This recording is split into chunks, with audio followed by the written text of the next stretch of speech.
આજે તો ખેતરમાં બાજરો વાવી પાણી પણ વારી દીધું ને બપોરે જમવાની થાળી પણ લઈ લીધી. વાત જાણે એમ છે કે પડી ગઈ સવાર અને બાજરામાં પાણી વારવાનું ચાલુ કરી દીધું. આ ધોળાદીએ બગલો વરી અહીં શું કરે? અમે અંધારાનો લાભ લેવા વાળા નથી યાર.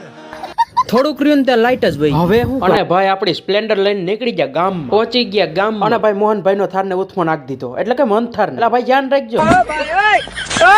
અને ઝેરોક્સ ની ઘોડે સાપી દીધું આ ચોકીમાંથી ઓલી ચોકીમાં. અને થાળીઓ ઉપર થાળીઓ ભરી લીધું અને મૂકી દીધું ટેબલ. અને જનકભાઈએ ધગાવી ડાયરો ભાત ને પણ ખાપી નાખ્યું. અને આ ભાઈ મોબાઈલ માંથી નેવરા નતા થતા. અહીંયા લાલભાઈ ભજીયા ઉપર ભજીયું નાખતા હતા હો. ને પછી ભારતીય પરંપરા અનુસાર ભરી લીધી થાળી. ધીસ ટાઈમ ટુ લે તો મોબાઈલ વાળા ભાઈ જમવા બેઠા. રામ રામ. છેલ્લે પછી ધવલભાઈ ને ચા પીને બાય બાય કહી દીધું અને સીધા આવી ગયા નારિયેલ કે જ્યાં રાકેશભાઈ રીંગુ કરતા. રીંગુ કરવા માટે મળો રાકેશભાઈ વાઢિયા જાનોડા ગીર. રીંગુ થઈ ગયું પૂરી ને આ ભાઈ ભાગ્યા